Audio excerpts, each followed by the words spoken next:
Hello. Welcome to the Goods. I know that you have been looking at us wearing our Fly Goods podcast gear and wondering where can we get those. Well, guess what? We have the answers for you. We have it here, Teespring. Go to Teespring and you will find all of this glorious merchandising, from T-shirts to mugs to, well, there's other toys, but we can't talk about that now. Go to Teespring. Enjoy our memorabilia.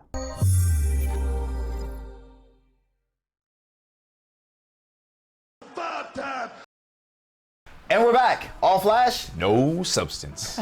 It's so weird for you to do this. It's been a while since I've said it. It actually is. That's been a not while the first time you told a guy that either. Ooh, God, you can't be revealing everything on camera. All right, so so now that Art's back here for a top five because he hasn't done one in quite some time. Not done the top five in quite some time. And the state of the world is basically in shambles. We figured we'd do the top five post-apocalyptic films. Yes. All right, so this was a suggestion from you. Yeah. So you better have an amazing list. Well, what I wanted to do was the top five post-apocalyptic that actually discussed a society. You know, with everything that's happening with Chaz. Okay. Those of y'all that don't know, the Capitol Hill Autonomous Zone. We're about to get political here. What's happening in Seattle. I thought it would be a great opportunity to discuss what would be happening. We have police now striking in Atlanta, and Right. there was some mass shootings and stuff happening in Atlanta as well. They kill black people all the time. All right. Wait, in a primarily dominant black neighborhood. So. Wait, by the way, they kill black people all the time. It's still not post-apocalyptic. But go on, sir. But Chaz is what inspired me. Okay. You know, the fall of society when white people took over like a section of the town. Yeah, which is really funny not to get into a political discussion.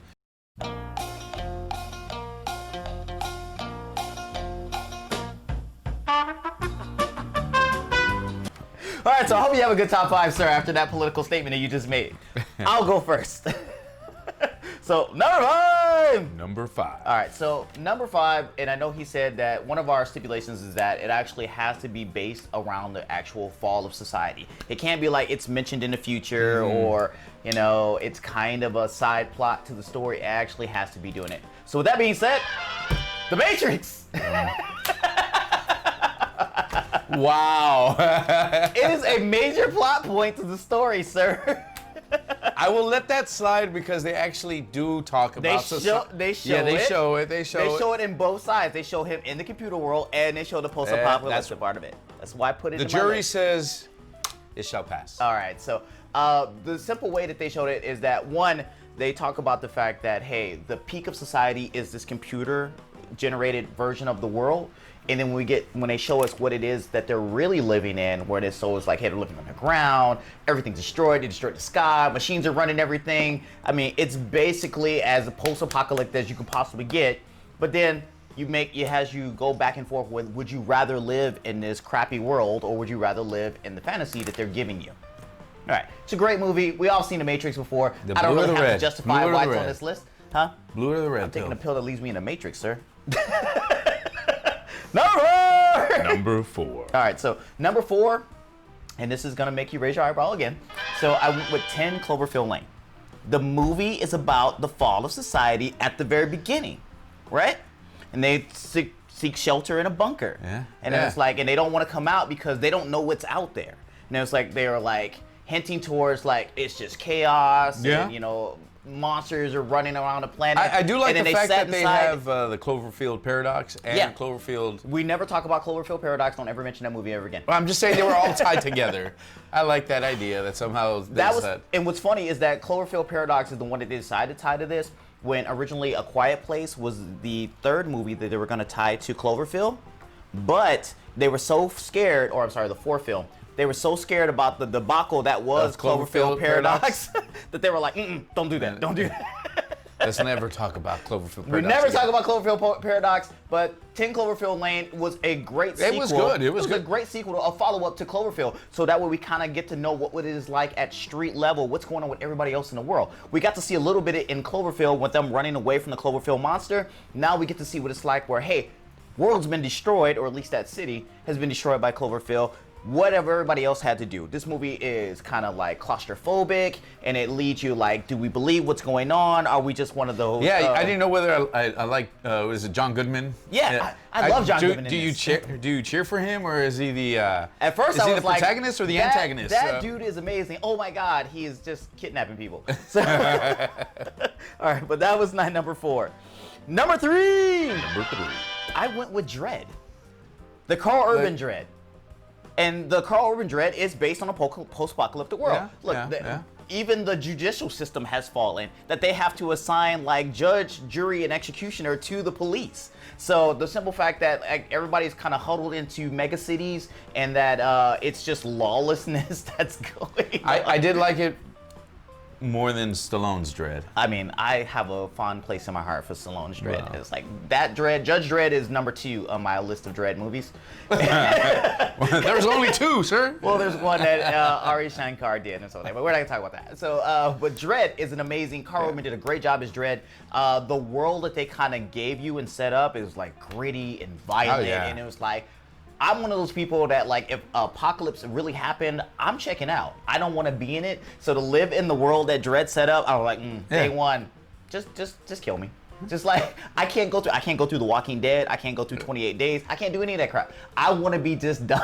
But for everybody else that lives in this world, you got props for me because I couldn't do it. But the world building that they do in it is really, really great. It really makes you feel that if we as a society did fail and we were forced to kind of vacate these certain areas of the world, this is really what life would be like. Judge, jury, and executioner, Terrence would be dead. All right, number 3. That was number 3. Oh, that was number 3. I'm sorry. Number 2. Number 2. All right, number 2 is actually going to be Dawn of the Planet of the Apes. Is that not a choice? You looked at me like I was like. I mean, okay. Wait, I think I may have the title right. What's the last one with Woody Harrelson? Is that War? That's War, right? War of the Planet of the Apes? It's War for the Planet of the Apes. I'm sorry, not Dawn. I mistake. So when you see the edit on the graphics, it's War of the Planet. That's why you threw me off with Dawn. Yeah, I misspoke. All right, so it's War of the Planet of the Apes because that's when we actually get to see in this trilogy where they're actually dealing with the fact that monkeys. Man's dying, monkeys are taking over, the apes are taking over the world, and how we are fighting for survival. What's it called? Something flu? The monkey flu? No. The sapien flu? Sure. Because I paid attention to that part of the movie. Because only the Homo sapiens were catching the flu and getting sick, and minds would regress. I love this movie even though I did not remember that fact. I read it. The movie in a book. In a book. The movie is really, really great. It's one of those films like we had like 3 other iterations of the Planet of the Apes films. This was the only one that really made you feel like this is what it would be like if this was to really happen. If monkeys would learn to talk. I was about to say. And there was a flu that was killing man, and we were like in this standoff for survival. They learned sign language. The only thing I know is. We're gonna censor that. We're gonna censor that. Even the Academy Awards rushing you to hurry up and finish the top 5. All right, so we're gonna move on to number 2. That was number 2. Number 1. Number 1. I'm off on my numbers today. I apologize for that. Number 1. I went with Mad Max Fury Road. My favorite Mad Max film. I know you guys are saying Beyond the Thunderdome. You're wrong. Mad Max Fury Road is a better Mad Max film, even though Mad Max is not the star of that film. It's really Charlize Theron. Charlize Theron, yeah. She's the star of that film, but that movie Furiosa is the star of that movie, but that movie really makes you like really live the world. Mad Max Beyond the Thunderdome, even when I watched it as a kid, I almost felt like it was still a music video because it was a music video for a minute, but with Tina Turner. So it didn't really make me feel like that was a real world. Mad Max Fury Road really makes you feel like, hey, this is what it's like to be in like a world where the basic necessities are like not there. And what we have to do just to live and exist in this world. And the simple fact that I'm a big Tom Hardy fan and they brought back the original director. It was like the movie's great all around. I still say best Mad Max film. So we can't argue that it would be Fury Road. And that's why it makes it my number 1. All right. All right. We'll so save your honorable mention. We'll say my honorable mention. So, Art. I want you to notice I did not critique any of yours. You didn't. You looked at me though. You looked at me. But I kept my mouth shut. You kept your mouth shut. Because I disagreed with every single one of them. That's actually something very special because he never keeps his mouth shut. He never keeps his mouth I learned shut. about watching you. Oh. Okay. My top 5 are the real top 5s. No, right. Number 5, I'm going to go with 28 weeks. All right, so is that really post-apocalyptic? Okay, hold on. 28 weeks later, yes, it is a world. Society's still there, Hold on. though. Remember how I didn't critique you? Oh, I'm sorry. My bad. Exactly. Let me shut up and drink my Yes, drink. drink your drink. I didn't sit there and argue because we wanted to make this fast because I know that's one of the things you'll ask for. Okay. Shorter videos. You can edit that part out. So, 28 weeks later, Okay. the reason I chose 28 weeks later is it gave a great representation of what would happen in a small scale in the UK. It collapsed. One of the funniest things that I find interesting, and I was watching several of these movies these past few weeks, was when they talk about, hey, we even have a pub open. And people are like, oh, clapping, right? When this movie came out, I wasn't really big into going to the bars. I was old enough, I just wasn't a big bar drinker. But, I mean, now that Look at him now. Look at him. But now that this pandemic happened and everybody was sheltering in place, one of the first things that, bars are going to open up, but only at 25% capacity. Good. All right, let the real drinkers go to the bar. Yeah, exactly. It's just social drinkers, just stay home. You casual people just stay home. But I was staying with my $2 margaritas from Tagubana. So how does this relate to 28 weeks later? So 28 weeks later, that was just tying that in on the bar. It was a great example of how everything collapsed. Yes. And how they were trying to rebuild and even bringing in assistance, it just couldn't contain it. Right. So this was mine. Okay, number 5. Now I'm going to go to number 4. So this was the Once again, coronavirus before coronavirus.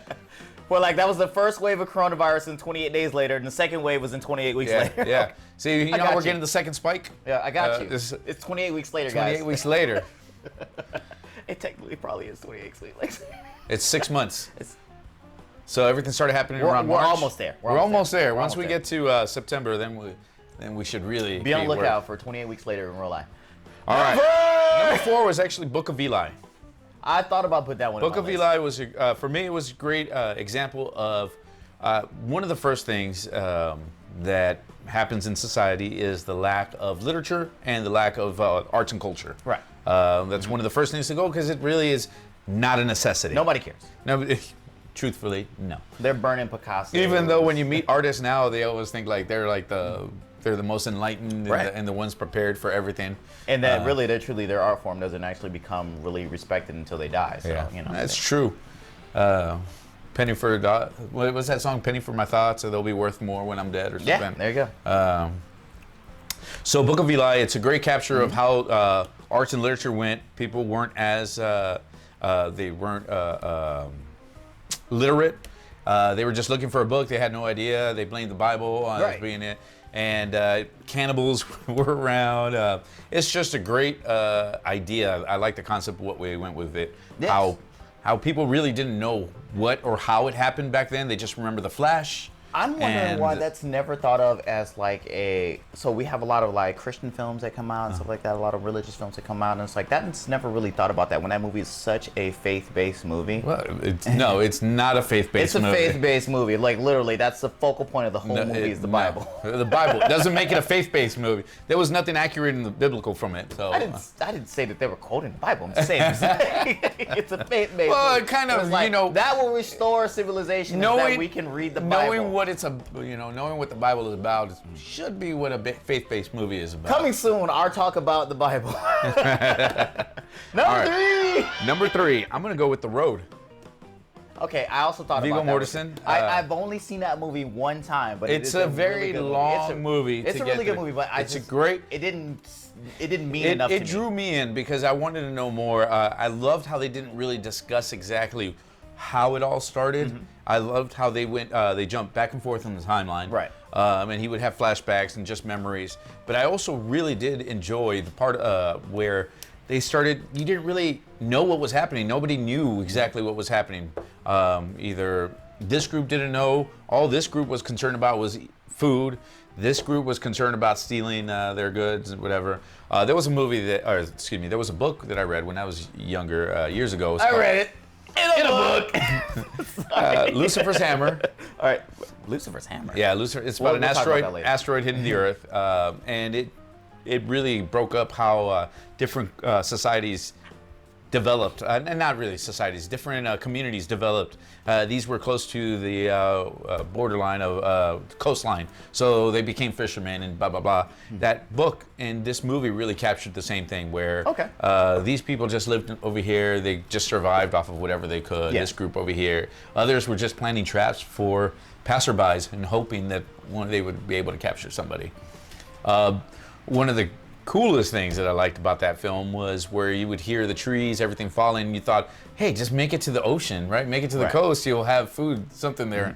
You show up there and there's absolutely nothing there because the ecosystem was falling apart. This is once again why Terrence would be dead when the apocalypse happens.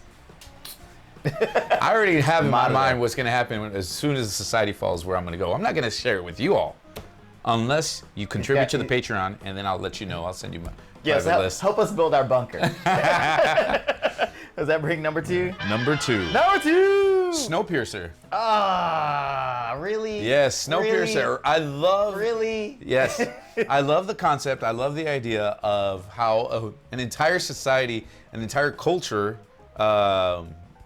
each cabin was a level as it progressed. It was like the hierarchy of the have and the have-nots. Yeah, And it's like all the way from the back of the train to the front of the train. And it's not a new concept, but I love this idea. I know it was probably based on a book. I didn't read it. It was based on a book. It really was. Yeah, I'm certain it was. But it really, my favorite part was where my two favorite scenes were when they go, oh, we're having sushi. It only happens twice a year. Right. You know?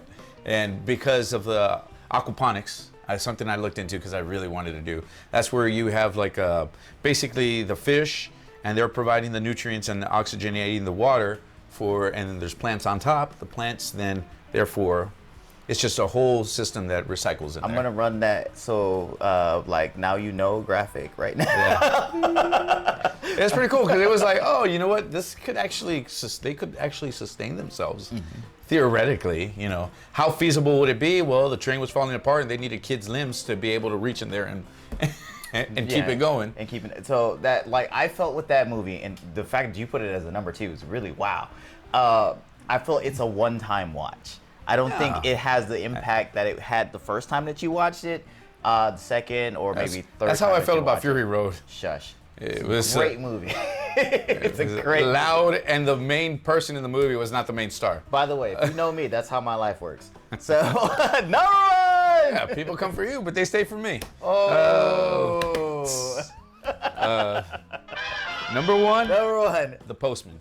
Really? Kevin Costner, why not Waterworld? Okay, first of all, The Postman is perhaps his best film. I argue Waterworld is a better film. Oh my God. Waterworld is a better film. Sir, I did not critique yours and start dissing Let me you. shut up. Maybe back to drinking. Yes. That's what most people tell him to do as well. Shut up and drink. So The Postman was a great film from the very beginning. We pick up with this guy. All he's trying to do is scam and try to make a way to live.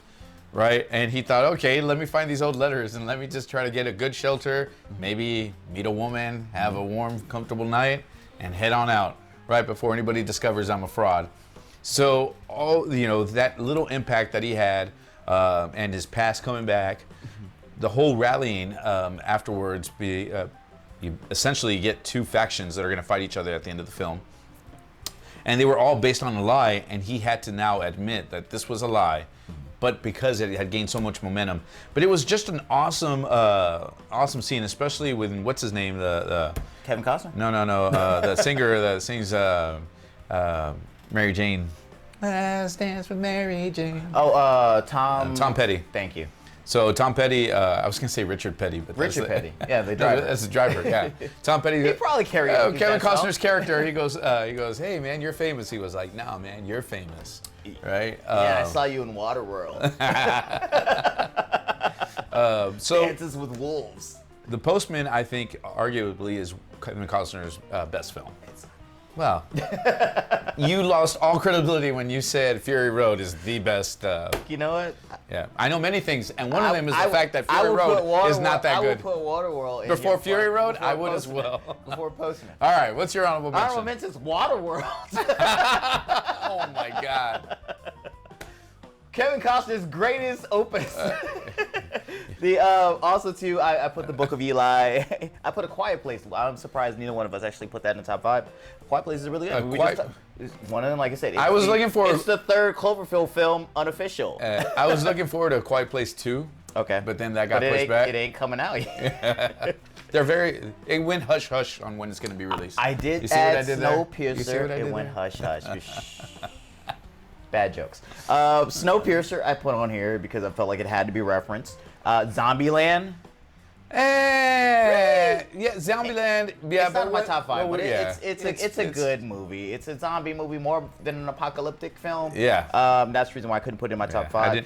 And then the best one here, Terminator Salvation. I can see that. I mean, because that is As post-apocalyptic. That's the only post-apocalyptic Terminator film there is. All the other ones are within now our current society. All they just briefly reference that there was a war. So Terminator Salvation actually shows the war. So, ladies and gentlemen, this is why we don't take his top 5 serious. That's why I go first. Yeah, because you get rid of the crappy ones first, and then you move on. By the way, you haven't made it to this part of the video to talk about it. Because I can edit, and he has the power of editing behind him. So my top 5, my honorable mention is only one. Okay. Because I knew you were going to bring up all those movies. Okay. But there was one great movie that I really did enjoy, Children of Men. Okay, so I'm aware this is the one with Clive Owen, right? Yes. Okay, so I'm aware of this movie, but I've never actually Oh seen my it. God, That's the one where like there's a baby and like nobody can get pregnant. Yeah, or like so that. there was people basically got an infection and they became ill and then they were unable to reproduce. Oh. So almost the entire all the world became sterile. So A Handmaid's Tale is basically Children of Men, like the TV show. Basically, but I've never seen A Handmaid's Tale. Okay. So we see you over there. We see you. So Children of Men, it really was. I was debating between that one and it was a toss-up between that one and 28 Weeks Later. Only reason 28 Weeks Later was won out was because most people have not seen Children of Men, and most people that I talk to, they're like, it sounds boring, but the concept is amazing. And unfortunately, the trailers make it seem boring. That's the reason why it's a very never boring saw movie. It. It's drawn out. It's drawn out. 28 Weeks Later at least has action that gets you. keeps you, and the road. And you know what? What else also has a lot of action and keeps you in the movie? Mad Max Fury Road. Yeah. That's why you're the only one that's There was only one DVD sold, and he bought it. He's like, I got it on VHS and on DVD. Me and Charlize Theron. I got the laser disc on order too. Oh God, if I only still had my laser disc. All right, so those are my those are my top 5. All right, so and honorable mention. So, as this is the first time you watch top 5, you know that all of our top 5s are basically subjective. We want you guys to go to the comments and make sure you put together like an amalgamation of our top 5, or if you can pick 5 other films that we didn't know about and just call us stupid, please do so. Put it in the comments below. Also, too, if this is the first time that you're on the channel, make sure you subscribe and click the notification bell so that way you're aware of all the other things that we do on the channel outside of our dumb top 5s. I really am interested to know if there's any other movie that we may have missed, or whose list did you prefer? Yeah, we missed A Quiet Place, we missed Zombieland, we missed Terminator Salvation. Anyway, all right, take us home. Hey guys, don't forget to follow us, like us, do all that good stuff to us. But really, tell us which list you prefer. Most important. All right, so for Manny, who bailed on us at the last minute, and Aspen, who's never here, I'm Terrence. I'm Art. And you guys take care. Real quick, if you're still here, because we do these into the video little blooper things. If you're still here, look down. There's a link here for Patreon. If you guys like the show, please give us money. Give us money. We'll take a penny. We'll take a nickel. We'll take a dime. We'll take a dollar. We have some stuff on there that we're giving away on Patreon if you do contribute, because trust me, we need help. We need help. We want to buy new equipment, and we need an editor. Somebody who doesn't have to stay up in the middle of the night. Or they don't have to stay up in the middle, but I won't have to do it. So please, down patreon.com/thegoods. It's in the link. Please do it. We appreciate it.